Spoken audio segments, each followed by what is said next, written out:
मैं 2 किलोमीटर की दूरी से आता हूँ। यहाँ प्रयास आवासीय विद्यालय का निःशुल्क कोचिंग दिया जाता है।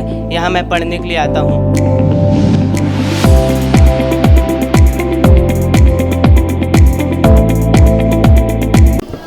आज हम आपको बस्तर के एक दूरस्थ गांव लिए चलते हैं, जहां पर गांव वाले आपसी सहयोग से दूर दराज के बच्चों को इकट्ठा कर उन्हें मुफ्त शिक्षा और कोचिंग दे रहे हैं। किसी भी समाज का उत्थान उस समाज में शिक्षा की प्रगति पर निर्भर करता है। यह बातें संविधान निर्माता डॉक्टर भीमराव अंबेडकर ने कही थी। उनका मानना था कि समाज का उत्थान केवल शिक्षा से ही संभव है। इस बात को बस्तर के दूरस्थ अंचल के एक गांव के नागरिकों ने समझा और अमल करते नजर आ रहे हैं। जी हाँ, हम बात कर रहे हैं बस्तर के एक गांव की जो वनांचल क्षेत्र में बसा है। वह गांव है जेपरा, जहां के रहवासी शिक्षा को लेकर इतने जागरूक हैं कि उन्होंने एकमत होकर बच्चों के उज्जवल भविष्य बनाने का संकल्प लिया और सभी इस कार्य में जुट गए। गांव के जर्जर भवन का उन्नयन किया और इस भवन को सुसज्जित निर्माण कराया और अपना अपना अंशदान देकर उन बच्चों को समर्पित कर दिया जो कक्षा 5वीं से नवोदय और कक्षा 8वीं से प्रयास प्रतियोगी परीक्षा में शामिल होने के लिए दी जा रही है। हमर शिक्षा यात्रा के तहत इस कोचिंग सेंटर में दूर दराज वनांचल क्षेत्र के बच्चे 2 से 4 किलोमीटर दूर से यहाँ पहुंचकर अध्ययन कर रहे हैं। मेरे पीछे जो बच्चे देख रहे हैं, ये दूर दराज के गांव से यहाँ पर शिक्षा ग्रहण करने आते हैं। इन्हें निःशुल्क कोचिंग की शिक्षा यहाँ के शिक्षकों द्वारा दी जाती है। हमारे साथ बच्चे मौजूद हैं, हम इनसे पूछते हैं। जी बताएंगे, आप कहाँ से आए? मैं गिद्धपहाड़ से आता हूँ। मेरा नाम तामेश्वर कुमार यादव है। 2 किलोमीटर से पढ़ने के लिए आता हूँ। यहाँ प्रयास का कोचिंग दी जाती है। आज हमारे साथ कुछ बच्चे और हैं। जी बताएंगे, आप कहाँ से आते हैं? मैं जेपरा की रहने वाली हूँ। मेरा नाम गुनिका सुनवानी है। मैं यहाँ प्रयास आवासीय के कोचिंग करने आती हूँ और मैं कक्षा 8 में पढ़ती हूँ। यहाँ पर आपने देखा कि बच्चे दूर दराज से आते हैं हमारे साथ। जी आप कितने किलोमीटर दूर से आते हो और यहाँ क्या कर रहे हैं? मैं 2 किलोमीटर की दूरी से आता हूँ। यहाँ प्रयास आवासीय विद्यालय का निःशुल्क कोचिंग दिया जाता है। यहाँ मैं पढ़ने के लिए आता हूँ। जी आप भी बता देंगे, कहाँ से आते हैं आप और क्या कर रहे हैं? मैं जेपरा की निवासी हूँ। मेरी नाम कुमारी शिवानी यादव है। मैं कक्षा 8वीं में पढ़ती हूँ। मैं यहाँ प्रयास आवासीय विद्यालय प्रवेश की पढ़ाई करने आती हूँ। मैं 8वीं से 9th में जाने के लिए पढ़ाई करने यहाँ आती हूँ और हमारे यहाँ सभी टीचर अलग अलग सब्जेक्ट्स की पढ़ाई करवाते हैं और हमारे टीचर बहुत अच्छे से हमें पढ़ाते हैं। जी आपने सुना कि यहाँ दूर दराज के बच्चे हैं जो निःशुल्क कोचिंग ले रहे हैं और लगातार यहाँ के जो शिक्षक शिक्षिका है उनको लगातार अध्ययन करा रही है और ताकि वो प्रतियोगी परीक्षा में अपना मुकाम हासिल कर पाए।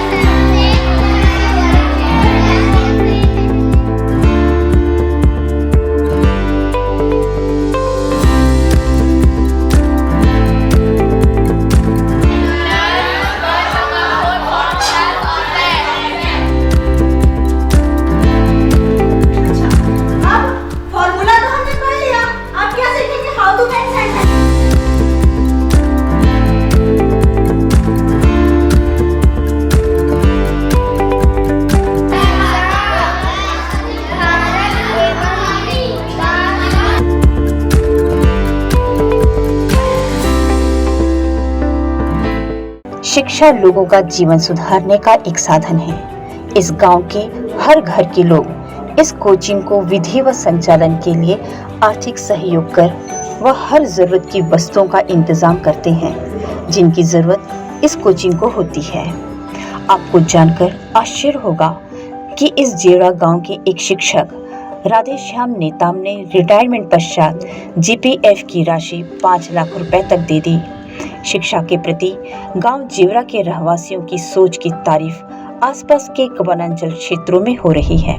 इंडियन न्यूज ने जब इस कोचिंग संचालन के संदर्भ में और कोचिंग के मार्गदर्शक हरिवंश मीरी ने बताया कि इस गांव के जितने भी सदस्य हैं वे प्रतिवर्ष 1000 रुपए सहयोग देते हैं जिनसे जरूरत की सभी वस्तुओं का प्रबंध किया जाता है।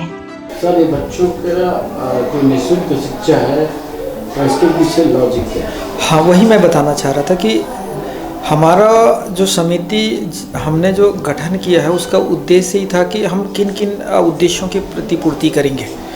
तो जो सेकंड जो बड़ा उद्देश्य था आपका शैक्षणिक विकास की ओर, तो हमारे सभी हम लोगों ने अभी दिवाली के समय हमने बैठे तो हम लोगों का कहना था कि शहरी क्षेत्र में तो बहुत सारी सुविधाएं, कोचिंग सेंटर हैं जिनके कारण शहर के बच्चे कहीं ना कहीं इंस्टीट्यूट में चले जाते हैं, लेकिन ग्रामीण में प्रतिभा होने के बाद भी हमने उनको एक सही दिशा और नहीं दे पाते, उनको संस्था नहीं दे पाते।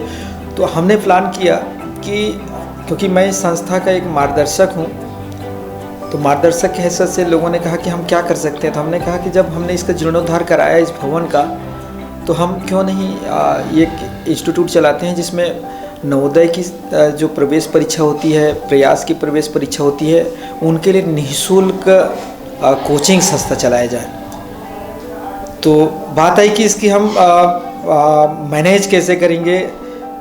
तो मैं चर्चा में बताना चाहूँगा कि एक हमारे जो आजीवन संरक्षक हैं मिस्टर राधेश्याम जी नेताम जी हैं, जो टीचर हैं, उन्होंने हमारी संस्था को 5 लाख रुपया निःशुल्क जो सहयोग किया है वो एक बड़ी उपलब्धि है।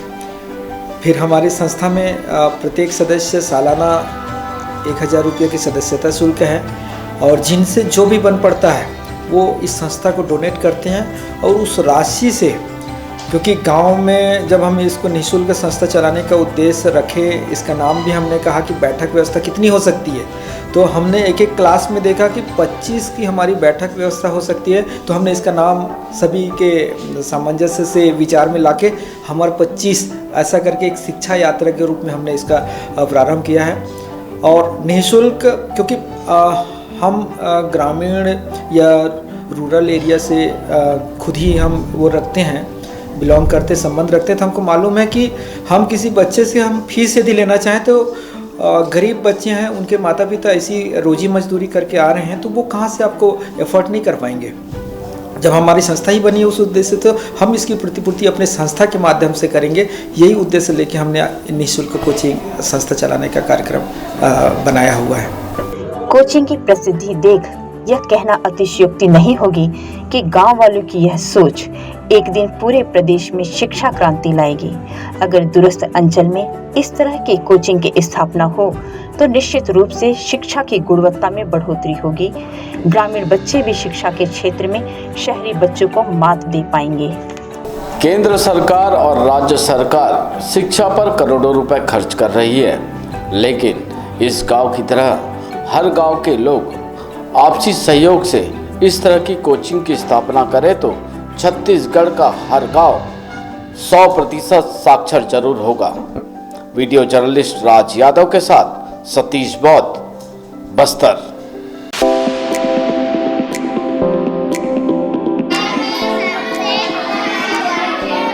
मैं 2 किलोमीटर की दूरी से आता हूँ। यहाँ प्रयास आवासीय विद्यालय का निःशुल्क कोचिंग दिया जाता है। यहाँ मैं पढ़ने के लिए आता हूँ।